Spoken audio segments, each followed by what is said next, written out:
Welcome to the Juggling Mind and Money podcast with Steve Rowe and Jessica Schlupp-Taylor. Steve Rowe is the founder of Lucent Financial Planning and an award-winning independent financial planner. He helps you to use your money and have a great life. Jess Schlupp-Taylor is a psychologist supporting people through change, challenges, and forks in the road of life. Together, they will help unblock the sludge in your mind, stopping you from achieving financial and psychological happiness. Hello and welcome to episode 8 of Juggling Mind and Money. I'm Steve, founder of Lucent Financial Planner and a chartered financial planner. And this is Jess, our resident psychologist who helps our clients to obtain and maintain a healthy head. In this podcast, we're focused on trying to be content or happy. Well, certainly not miserable. No. I don't want to focus on that. No. Content's a good word. We like content. Yeah, because you tell me off when I say happy, don't you? Yeah, it's aiming for happy a lot of the time. It's too hard. Yeah, too much pressure. Now, money is an important part of that, and I've got that bit wrapped up. But also, happiness is a state of mind, and that's where Jess comes in. If you're not relaxed, let's work out why and try and get us there. How's it going, Jess? It's very good this morning, thank you. You feeling super relaxed? Yep, we did a couple of deep breaths before we came on, as per your instructions. Yes, some breathing techniques, which I'm very keen on. I do like breathing techniques. And what's your preferred breathing technique? Honestly, it's as if I'm smoking a cigarette. So it's a quick drag in, hold it, long breath out. When I gave birth, the muscles that hurt most the next day, my intercostal muscles. Yeah. Intercostal muscles are the muscles between your ribs. Yeah. Because I focused so much on breathing, forced inhalation, forced exhalation. Oh my goodness, breathing was painful the next day. Is that because you had 40 fags whilst giving birth? No, I didn't smoke when I gave birth. I don't smoke now, just to say that. But I still pretend, stuck in traffic jam, and I pretend to do the hold it. And relax. And because a cigarette takes 2 to 3 minutes, then that's long enough to be able to reset your vagus nerve. Your vagus nerve's there, isn't it? On your neck. I'm pointing at my neck, everyone, and I'm rubbing it and feeling relaxed. How did you find that out? I saw it in a presentation thing, Okay. and then I started doing it. Anyway, today is about being relaxed, sort of, in retirement. Yeah, we're talking retirement today. We're talking about the psychology of retirement. People think it's about money, and then it's all Netflix and naps, or whatever you won't get up to in retirement. But it's not. It's a super deep subject, and we'll be coming back to it time and again, looking at things in more detail. It's a huge proportion of your life. Oh. And it's funny because when you're growing up, you hear a lot, and the kids, they're going through school and going all the way through. What do you want to be? What do you want to be? What do you want to be? But retirement is often, or can be for some people, the same amount of time as working. It can be 30 years, could be 40 years. What do you want to do in retirement? It's a hell of a long time. It's a very long time. And yeah, and the stock answer to that is doing a bit of travel. Okay. But you're not travelling for 40 years, are you? No. No. So that isn't the only thing. So this is for anyone in their 40s or above, I'd say. Yeah, I would say it's never too early to start thinking about retirement, because thinking about what you want for your future can be helpful to how you behave in the here and now, and perhaps the career choices that you make. Your vision. Yeah.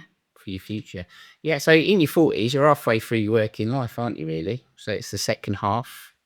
So what you do then is going to determine what you can do in your retirement. Yeah. I'd say, and you need to get it set up. So I think retirement's like a blind date with yourself. I think you might need to expand on that further for me, Steve. It's exciting, but you might not like who turns up. That's true.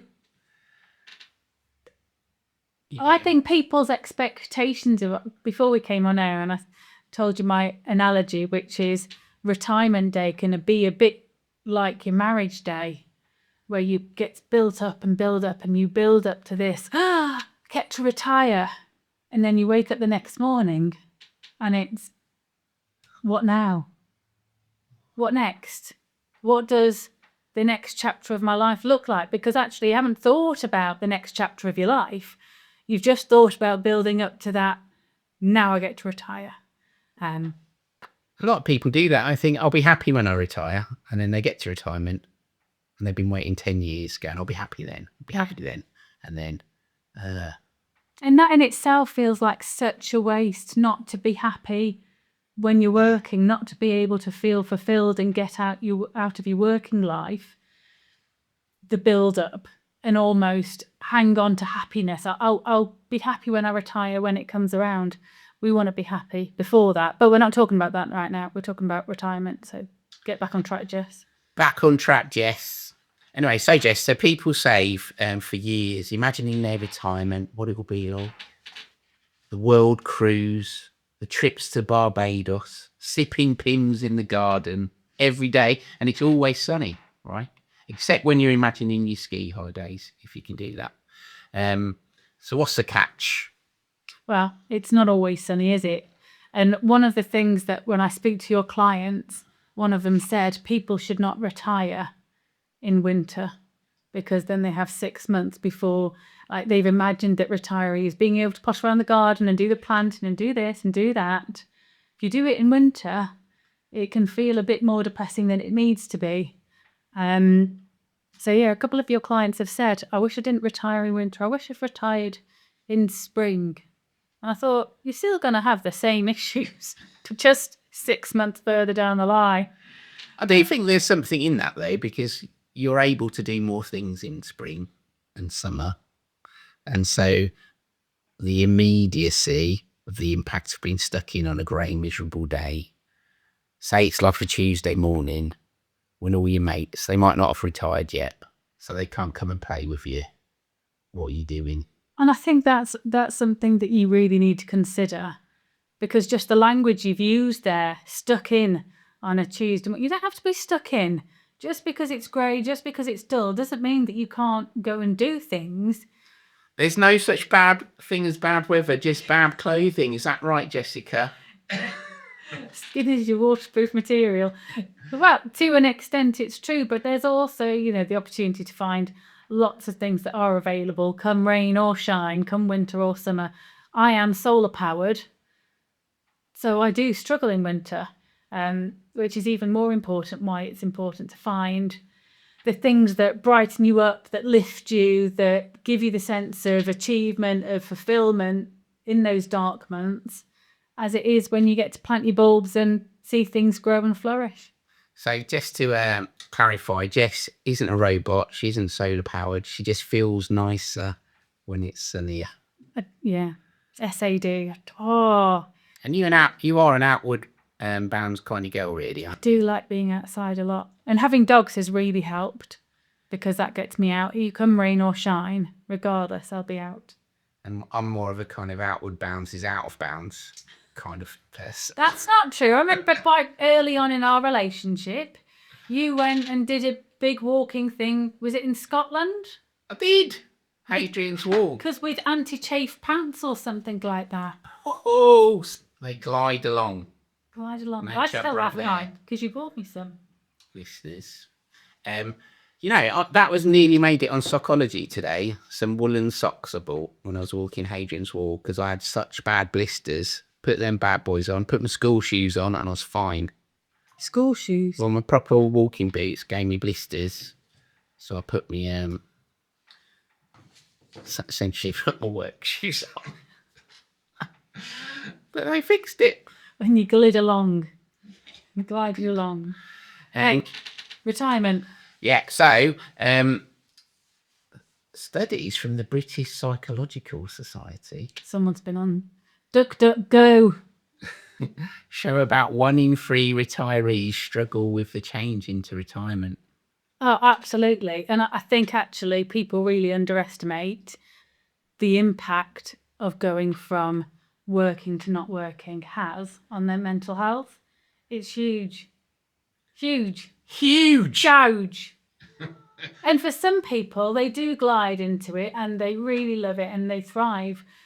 I tend to find the people that thrive in retirement are the ones that have had their last few years of work have been more stressed and more they work to survive rather than thrive. Whereas the people that thrive in work, that really get off on the challenge, on meeting the deadlines, on creating success, on lifting others up, on whatever it is, the people that really thrive in work, when it comes to their retirement, They miss it. there's a big hole left.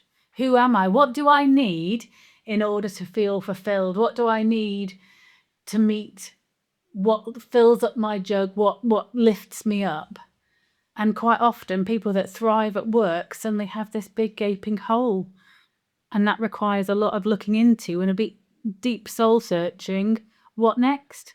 It's really hard. And I think this sort of stuff doesn't start at retirement. If you want a great retirement, you need to be thinking about it years before, in the run up, so you can get ready to replace those things you might get at work.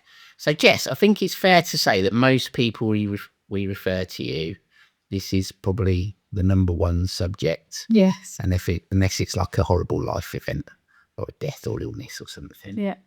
That and their children. But retirement is the main area. I do a lot of coaching around thinking about prepping people that have retired and suddenly realise that they feel like they're in a big gaping hole. But so that brings us on to, what is the definition of retirement? Now, I'm chucking that at you. I don't expect you to give me the ChatGPT thing, but what is your definition of retirement? Doing what you want when you want. Yeah, for me, I think it would be that's when you achieve financial freedom in order to be able to have choice. Exactly. So it's not the end of work, which I think a lot of people think retirement is the end of work.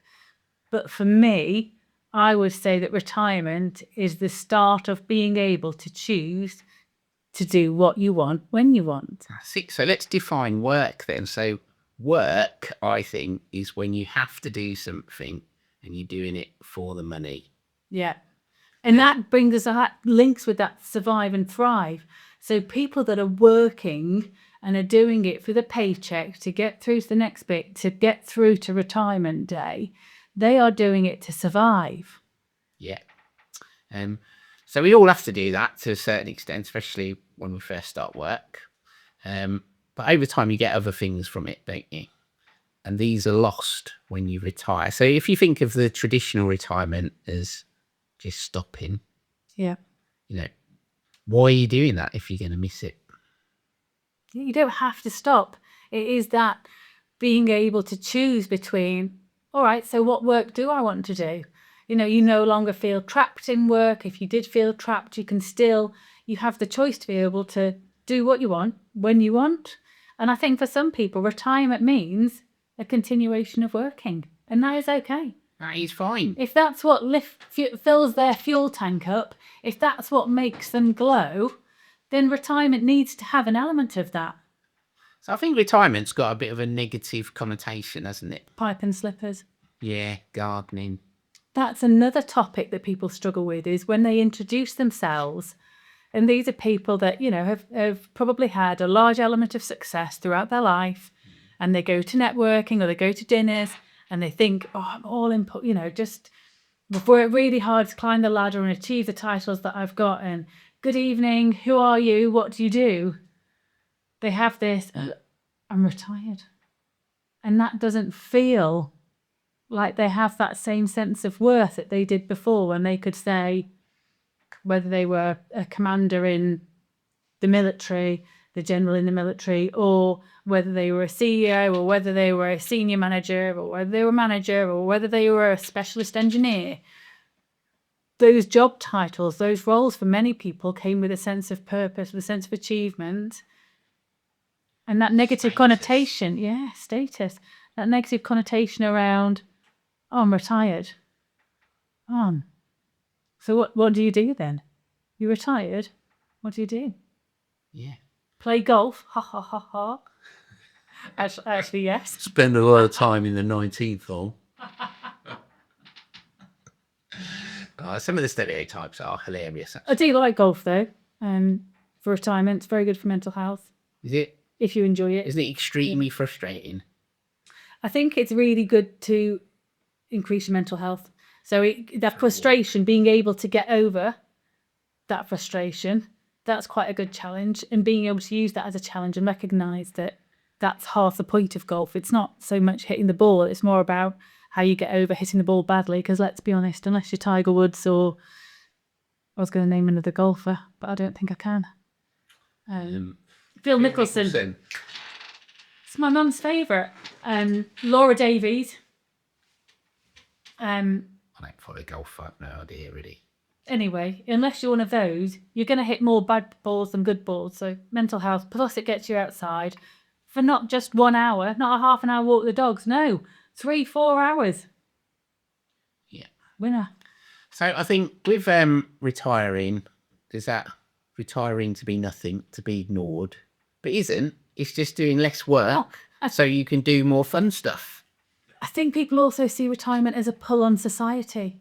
You know, the people that are retired, they're no longer giving back to society. They're no longer contributing, which again is not true. Absolutely not, because the amount of care that grandparents are doing for grandchildren, for example, is huge, isn't it? Well, could be grandparents caring for grandchildren. It could be the volunteering that they do. It can be just being part of society. Retired people spend a decent amount of money. Yeah. There's plenty that people do to contribute to society as retired people. But I think the connotation in the media and things like that portray that the older people are a drain on society rather than actually the benefits that they add. Actually, the wisest people, the people with most to give. And that's very much a Western culture where older people are seen as a drain or a negative. I'm stereotyping here. Whereas in other cultures, older people, retired people that are perhaps no longer working or more mature, are revered. That experience, that knowledge has so much to offer and give. If only you were to tap into it a bit better. So we've looked at there the loss of status, the loss of your role from work. I'm the big businessman, I'm important. And then you no longer are, for example. It's all demand, by the way. This is where I think sometimes, and again, this is a stereotype, factually, females obviously are the ones that are the caregivers when they have children. And so females that have had children have stopped their career. So I remember when I was growing up, I was academic. I did all this academic stuff and worked in jobs since I was 13. I've never not worked. Yeah. And I worked right up till after my due date with my first son. Because I could. Because I wanted to. Loved work. I thrived in work. That's what filled my fuel tank up. And then I had this baby. What does success look like now? Because before that, I was running a multi-billion-pound business. I was managing 20, 30 people. There was huge amounts of things to do constantly. And now my day revolved around making sure I kept this little thing alive by jiggling up and down and singing some songs and mashing broccoli and salmon together. That should never happen. And I won't lie, that was a big shift in my brain. That was really, really tough. But I had to go through that and get my mindset used to a new, different way of looking at success and a new, different way of identifying. I don't necessarily think it was the most comfortable thing. I really missed working and having that sense of achievement. But I'd been through that process. And I think there's a lot of women that have been through that process and understand that actually a change is possible, that success doesn't just look like one type. It's not just academic or it's not just work-based. There's so much else that you can contribute to society, to the people around you, and without it having to be in the form of work. Yeah. Well, society tells us if success is like work-based, but it isn't in reality. It shouldn't be. No, like it's nice, but raising your kids, that's far more important. Helping other people is far more important. Having an impact on other people's lives in a good way is far more important. So there is that. So another big thing when you leave work, and I've had stories from clients about this, is the social impact it has on them, because you spend a lot of time at work. There's a lot of people there. They're always there. You've got something to talk about because you've got a team goal, for example. So that drinks after work, Christmas Even the coffee parties, pot talks. the social. I mean, I would say, yeah, who are you going to talk about EastEnders with now? Martin Fowler died. I don't even know who. Well, EastEnders live, exactly. So no one watches live TV anymore, but just that day-to-day conversation, people miss. Yeah, there's a huge aspect of loneliness with it. There's a people that obviously retire earlier than others, and then, where do I go? What do I do? Where? How do I find my under 50 or over 50 to 60-year-old retirees that can fill my time? Yeah, can be pretty goddamn lonely. So, stat alert, Age UK says over 1.4 million older people in the UK report feeling loneliness, with retirement cited as a trigger due to losing social networks. Yeah. Now, also, retirees that stay active socially have a 30% higher well-being score than those who don't. So people who are members of clubs. Pickleball. That's a new thing. It's nice, trendy now. Yeah. What's the difference between that and... I don't know. I'm a psychologist, not a pickleballer. So it brings a big boost to happiness. So I think this is really important. When you retire, you think, oh, I'm getting away from those work colleagues I don't like, or I'm not that bothered about them. But you are. You just don't realise it. And there's a lot of positive people. There's the saying, friendship happens for a reason, a season, or a lifetime. And if we're honest, most of our work colleagues are work colleagues for a reason, because you work together.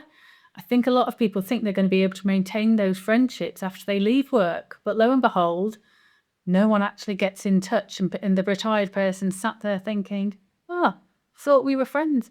Absolutely were friends, but you were friends for a reason. They don't quite make it into the lifetime category unless you are very proactive about that. What's the season then? I love that saying, by the way.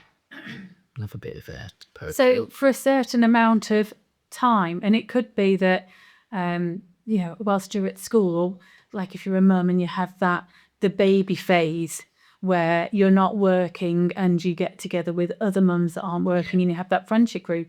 And then you find that as soon as you go back to work, the friendships disappear. Gone. Gone forever. Gone. And just periods of time. Reason, a season, or a lifetime. So this is a big thing. So I think as you're approaching retirement, you might have friends from school or university or something, ones that you might have drifted apart with because, in middle age, you're busy, got kids, you haven't got the time to spend with other people. Reigniting those relationships because you've got a common history. A, it's easier.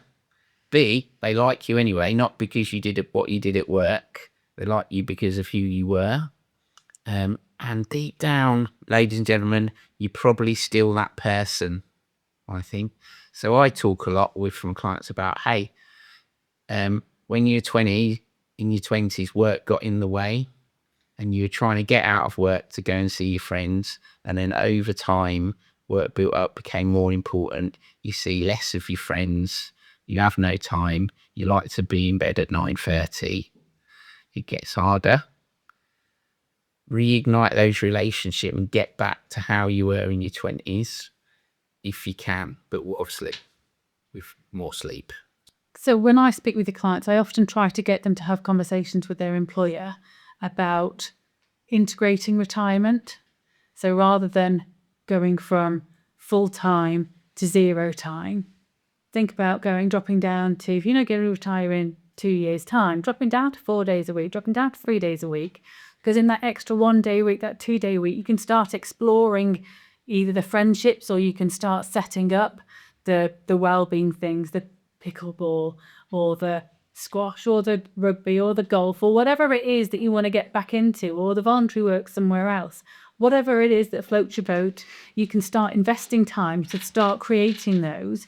And then as you get closer to that time, again, ramping up the time that you have away from work and filling it with those other pieces, so that you don't have that definitive line. A cliff drop. Yeah, it's a blend, and it's not suddenly waking up and thinking, right, the next 6 months are going to find stuff for me to do. Yeah.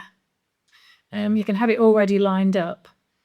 Our clients that retired best, inverted commas, are the ones that have had that glide, whether it's a year or a couple of years of going 4 days a week, 3 days a week.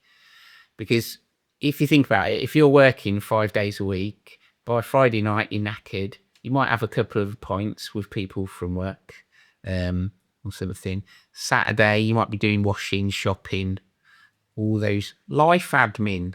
Life admin. I've only heard that in the last year, life admin. It's a horrendous phrase, isn't it? Yeah, I'm not very good at life admin. Ugh, no.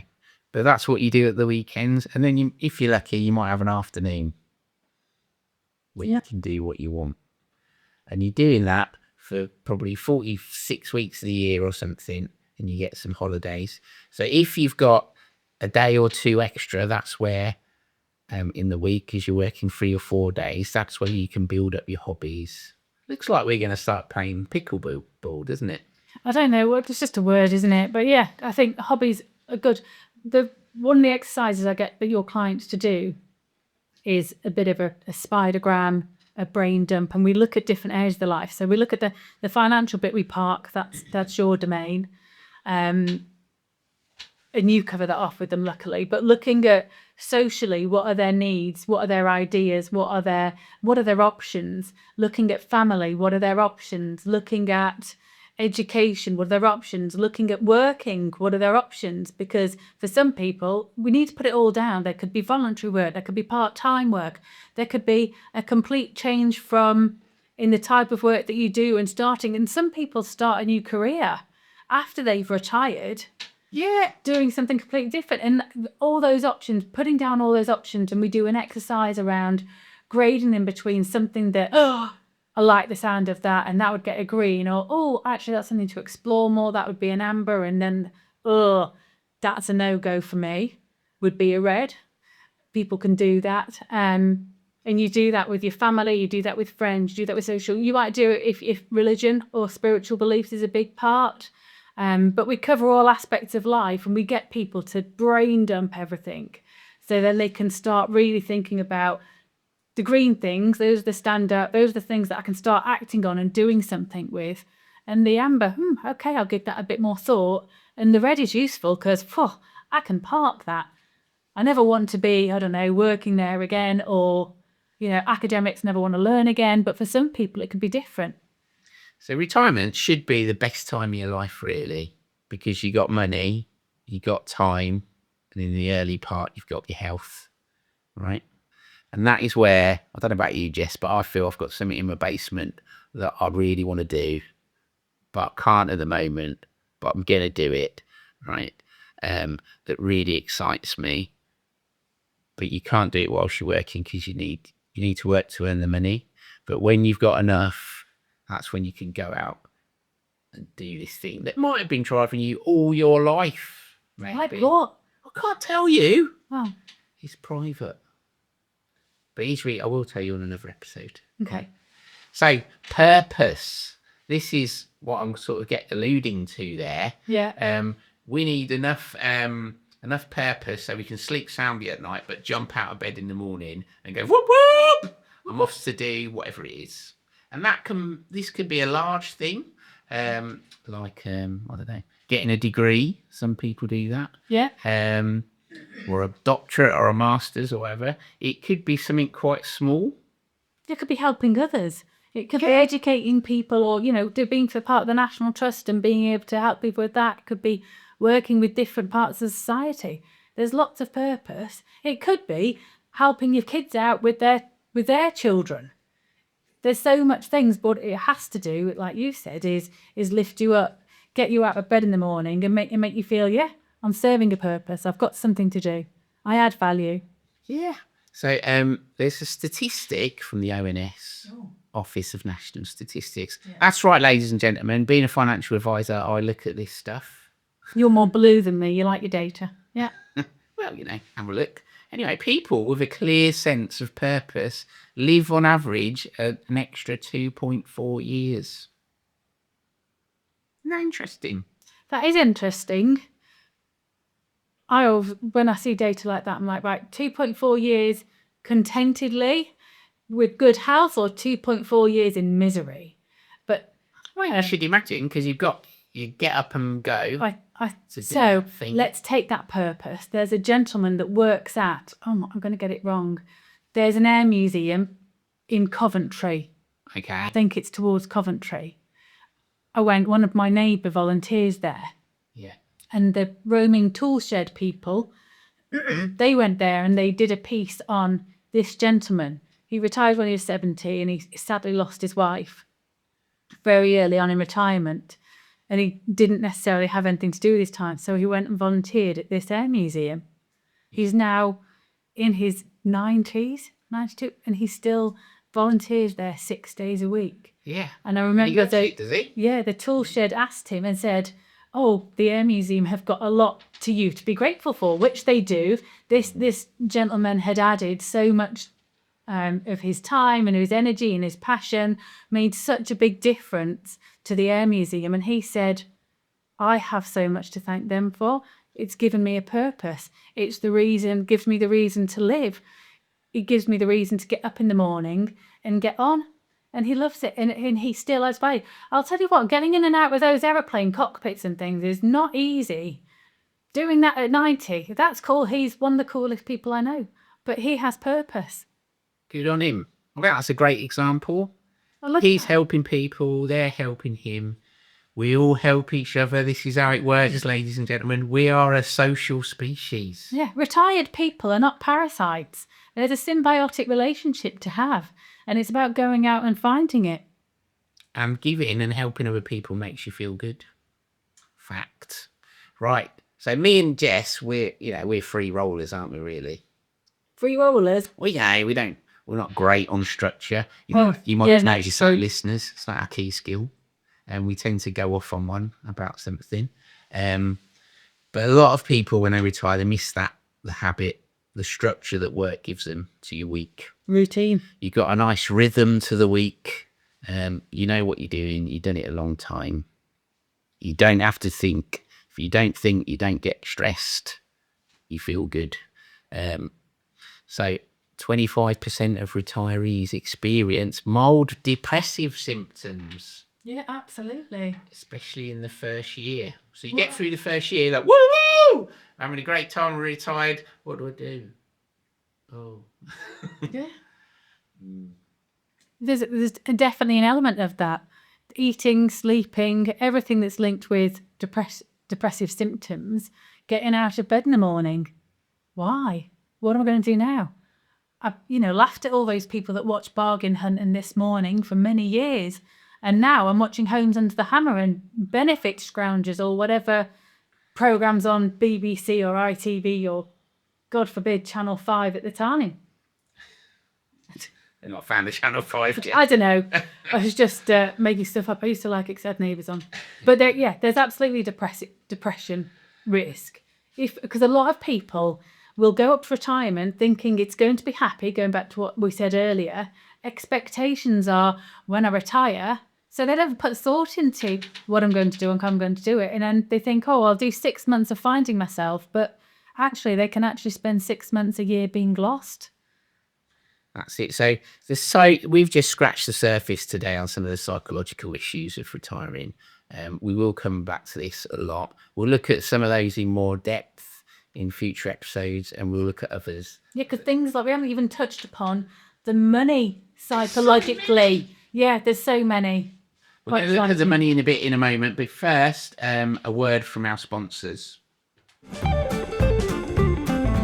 And now a message from our sponsors. Jess, Steve, there are no sponsors. This is embarrassing. Okay, so now we're going to look at the money issues that people might face in retirement. And this, I would say, is the number one thing that people worry about as they approach retirement. Have they got enough money? Well, if we've said you've got enough money, you have, so you can retire.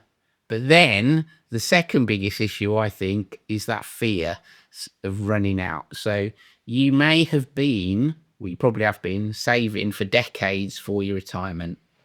And when you're in your 20s, 30s and 40s and you're saving each month, you're not going without money then thinking, oh, I'll just save. I'll save this so I can never spend it. You're thinking, I'll save this so I can spend it later and have a great time.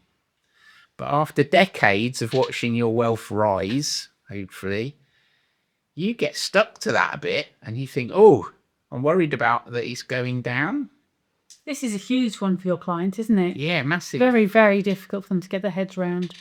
It's very hard indeed. And the fact is not going up anymore, but it should be going down. That's the point.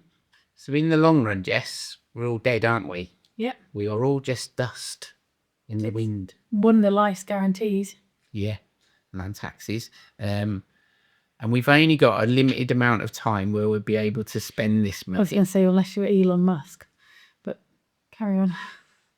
Do not mention that man's name because they can get the whole of X on us. Luckily, I'm not an ex. I've lost my thread now. Jess, what were we talking about? Oh, yeah. So spending down your money. So the whole point of saving up was so you can spend it. And you've got a limited amount of time when you're able to. Because at some point, your health's going to go. You're going to get arthritis. So you're not going to be able to carry big cases and go travelling.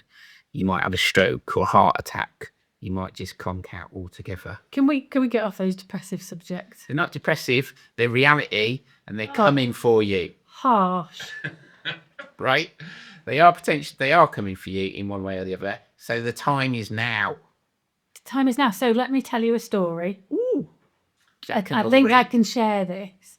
So we have some friends, fantastic people, live life to the full, both retired, both have very full lives, don't have children, but they do have nieces and nephews that they're very close to, identified that they want to pass on that money and they want to, they've got enough in their pot to be able to know that they will be able to pass on money to people, but they want to pass that money on when they can enjoy it with their nieces and nephews.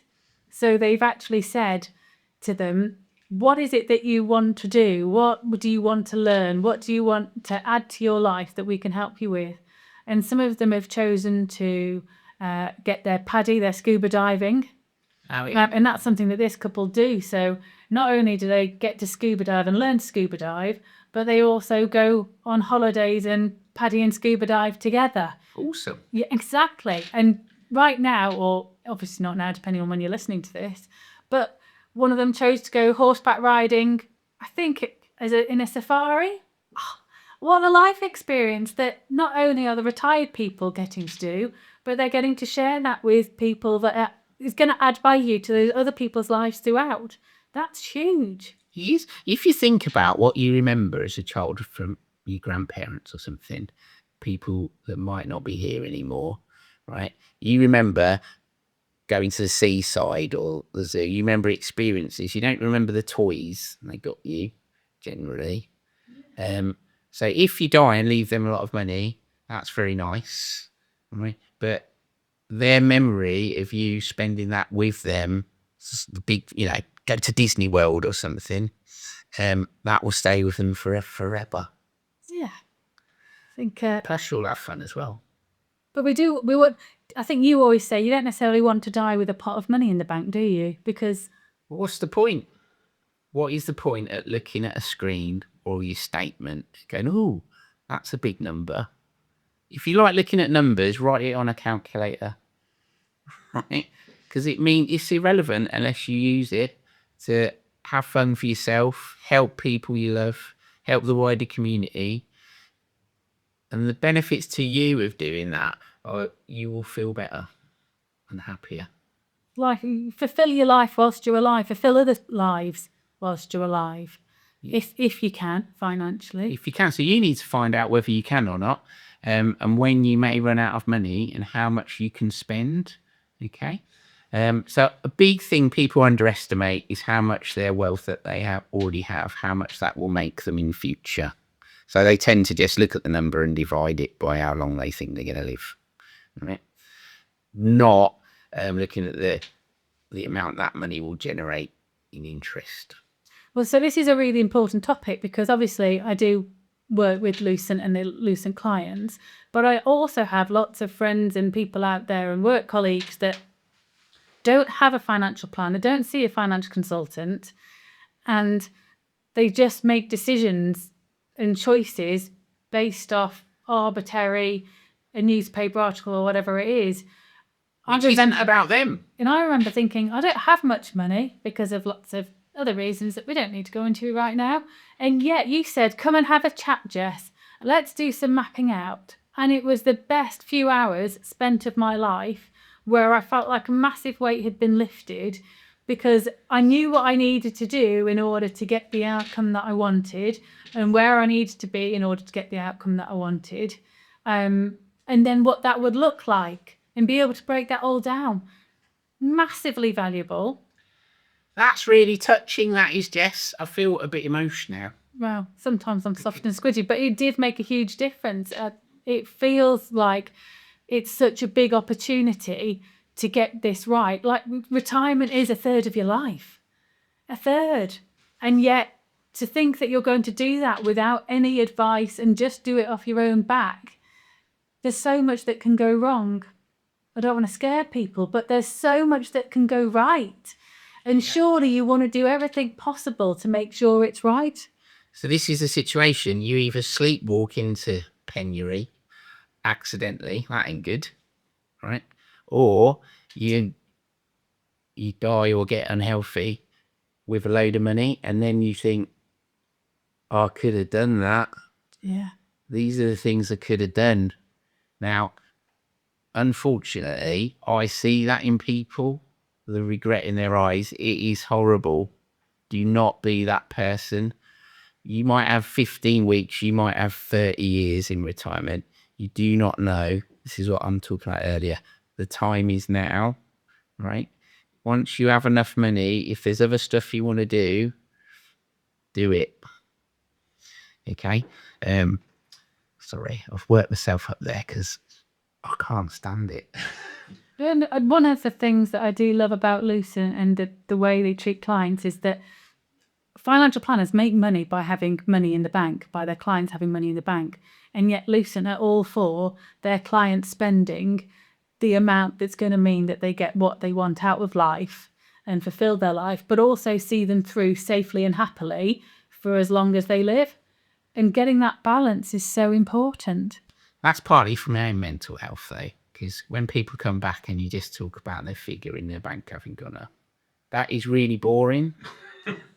Right? When you hear about the fun they've been up to and they say, Steve, you know I only did this because you told me to, and it's been the best thing ever. That's quite heartwarming. Yeah, you like to feel warm and fuzzy. You really do care, yeah. So that's important. So when we go into retirement, we can't be guessing on what's going to happen with our money. We need to know what we can spend and then go and do it. We need to know how long it's going to last. We need to know what pitfalls might happen. So we might stress test the financial plans over like 900 different scenarios going back to 1915. Wow. So if today was the 1st of January 1926, how much money would you end up with? If it was the 1st of March 1932, how much money would you be left with? And then you'd be able to see, because people fear, what if there's a war, for example? Yeah, absolutely. Well, the 20th century weren't a happy place. There were a few skirmishes, right? And there's loads of booms and loads of busts. different inflation rates, different growth rates. We run them through all those to go, right, this is what the range of what's happened in the past. The future will most likely be something like this. Where are we at? Okay. And this helps people have more confidence that they can go and, I don't know, do whatever they want to do. I love that, because I must admit, it does strike me. What happens if? What would happen if? But you're saying that actually, as a financial planner, you run all those what happens ifs and come up with it can't be a bomb-proof plan because you can't completely predict the future, but by analysing what's happened in the past and being able to look at all the pitfalls and all the booms and the busts, actually you can make a much more considered choice about what capacity people have to be able to live and spend on a year-by-year basis, month-by-month basis. Spot on there, mate. That is exactly it. So we don't know what's going to happen in the future. It's unknown, but it'll probably rhyme. That's a saying, isn't it? Right? And it'll probably be within these boundaries. And if it isn't, you're not doing the same thing every year. We're not going, right, you're 60 now, this is what you're doing every year. We just adapt. Yeah. Can you do it this year? Yes, you can. Go and do it. Can you the following year? Can you do it? Actually, we might want to be a bit more prudent. But this could be your only time. That could be your last year of retirement. You don't know. And that's where we make a decision. So it's not a one-off. This won't last you for 30 years. We need to adapt over time. But it's the best that we've got, really. Okay. So there's a fellow called Michael Finker, which I know sounds like thinker. Yeah, I was going to make a joke and then I thought, Joe, do it, Jess. He's probably heard it 10,000 times. Yes, but I'm not very good at saying muths, am I? Being from Essex, it's think. But that is actually what it is. He came to this office last year. He's a preeminent professor in retirement psychology. He's American. And I took him to Warwick Castle. Oh, good choice. We had a lovely time. It was brilliant. So he's all about spending money on hanging around with people that you like, right? In social interactions with people, because it increases your happiness, and it's a more fulfilling way of spending your money than just on stuff like the car or something. Now, if you were going to get a car, he would say, get a car, but join the club, right? So, I don't know, like Ferrari owners, they have a club where they can go and... VW Beetles and VW Polos have a club. Yeah, Mazda MX-5s have a there's club. a club for everything, isn't there? I once went to a TVR day, and people might think TVRs are typically beardies, full of bearded blokes. But walking around and talking to people that had passions about taking their engine apart and cleaning it each piece with a toothbrush every year, it was quite interesting to hear all that passion and see them all getting together and doing their TVR talks together. It's awesome, isn't it?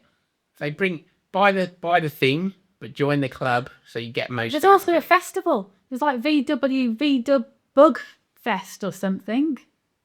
Yeah. They all watch Herbie together, don't they? Yeah, probably. Do you remember the Herbie films? Yes, they were. On like bank holidays anymore. Okay. I'm going to have a look because I think the kids would enjoy that. Awesome. What was that? I don't know. That was Roadrunner. Anyway, fully understanding your money helps you understand what you can spend, what you can't spend. Like if you got a dream and you can't do it, get it out of your mind. Right? Yes. Don't torture yourself. But if you've got it out of your mind because you think you can't, and actually you could, isn't that a great thing? Right? So understanding your money is super important. Now, one of the things retirees do tend to do is underspend what they could actually spend. Oh, okay. Because of the fear of running out. Yeah. So they underspend by 20 to 30% of what they could do. Whoa. And this again is about underestimating what their money might generate. Just a curveball question. Do you think that's going to be the same for the other generations that are coming through? So I remember growing up as a kid and we had a takeaway, possibly at birthdays, or we'd go out for dinner. It was a real treat, For wasn't it? birthday, it was a real treat. Whereas now it seems to be part of the norm. And in terms of the ability to spend money, the generations more recently in the younger generations do seem to be better at throwing money and caution to the wind and the credit cards because they weren't around so easily in the 1950s and 1960s. And it was quite shameful even, wasn't it? Yeah, To have debt in the olden days. Whereas now it's the norm.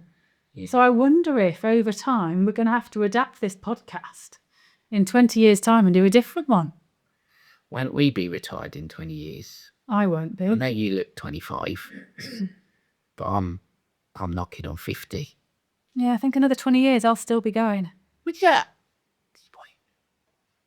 Yeah, I don't think my pension pot is quite where I'd need it to be. But let's run some analysis or something. I thrive in work, so that's okay. Okay, so now to psychology. And now for psychology, where Jess and Steve review types of sock and how your socks affect your mood. So psychology, everyone. Now, it is episode 8, and we've had our first picture of someone's foot with a sock on. Yeah, clearly. Gareth from Hailing Island. Do you know what this means, Jess? You've gone global. Exactly. We have gone overseas. The man lives on an island. Hailing Island's by Portsmouth, I believe. Perhaps not global then. It's overseas. It's not international waters, is it? You have to go overseas. Okay, so officially overseas, but it's not past international waters. Does that definitely? Oh, but the bridge goes over a sea. We'll take it. I'm taking it. So for those on YouTube, you'll be able to see Gareth's sock. It is a black sock. Nice. You could get away with wearing that in the office. Like, can I just say you can wear any socks in the office? You can, because no one knows. Well, also rock whatever sock. Trousers are getting shorter though, aren't they? But that's okay, because your sock should say something about you. You've got short trousers sometimes. That's what it's doing. Anyway, Gareth's sock it's a Star Wars themed one. It's got a TIE fighter, which, as you'll know, being a Star Wars geek that you are, means twin ionized engine, which are the baddie ones that Darth Vader used to fly. And Gareth said, "Love psychology, Steve and Jess. Thanks for doing that. Here's mine. They bring out the dark side." Right, so I'm going to interpret his socks. I can see them. We've got on the screen in front of us. They are quite reserved dark side socks. So I would say that Gareth's dark side is probably quietly hidden away. He's a dark man. He's a quietly dark man. The quiet ones are always the most dangerous. He's ace, Gareth, actually. He's very amusing, but in a quiet, unassuming way. Yeah. Although he looks like he's got some sort of water retention or something, doesn't it? That's quite a fat ankle. No, I think that's just the angle the photo's been taken at. Is that a cankle? No, it's not a cankle. It's just I don't want to put people off sending their photos in because you accuse them of having cankles. Only Gareth, because he's a good fella. I would say, yeah, those are good socks, but he is quietly dark. It's I quite like that. It's good. It's a nod. Now, this wasn't planned, as we said previously. Jess and I aren't great at structure, but let's have a look, Jess. Well, if I got, I think I probably need to get closer. Hold on, I'm coming in. Does it say anything on the bottom? No, it's just wait. Look. Can I use your camera instead? You use your camera instead. So you can't really see because I'm not flexible enough. Well, it's got Chewbacca, Luke Skywalker, Obi-Wan Kenobi, an X-Wing. How do you feel because they're all the goodies, aren't they? Gareth's got the baddies on. I've got the goodies on. You've got I don't have any dark side. But yes, Star Wars. How do you feel with not wearing them though?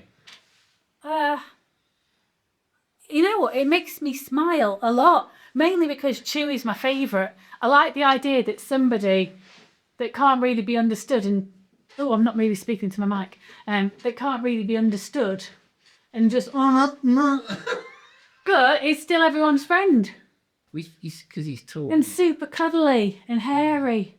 Who doesn't like Chewie? I'm less of the R2-D2. He's just irritating and beeps and he's not cuddly in the slightest. He's a robot, isn't he? Yeah, that's not my bag. Whereas a Chewy. Remember those Chewy masks came out and they like went for a absolute fortune. Where are your socks then? Come on then. He didn't obviously clearly didn't get the Star Wars memo today. No, he didn't. Well, because there was one then. But I know. It's a weird coincidence. Oh, so we're not doing your socks because we've got Gareth. Exactly. I have been sent other pairs of socks, and I've also been sent pros and cons following on from our last episode of pop socks. Ooh, let's do that in the next one then. See that in the next one. Okay. So that's it, everybody. We would love it if you gave us a review. And send us socks. Steve and Jess would be really grateful if you'd leave them a review on wherever you listen to your podcasts. If they run a star system, please give Juggling Mind and Money more stars than the Milky Way. Yeah, we'd love it if you gave us a review because that helps boost our reach. So we've already gone overseas to Hailing Island. Can we get to Jersey? Oh. Well, no, the Isle of Wight. Say that's. Isle of Wight. And then to Jersey would be a leap, wouldn't it? Oh, a leap. Or something like that. Anyway, thanks very much, ladies and gentlemen, for listening. It's been great to have you. Jess is obviously getting really into this because several times today she's used the term on air, like you're professional. Have I? Yeah, you have. I don't even think I've said it once. Have I? Oh, I'm on air. Honestly, if you've asked me if I'd ever said that, I'd have said no. We're going to have to stop these delusions. I don't have an awareness. Thanks, everyone. See you later.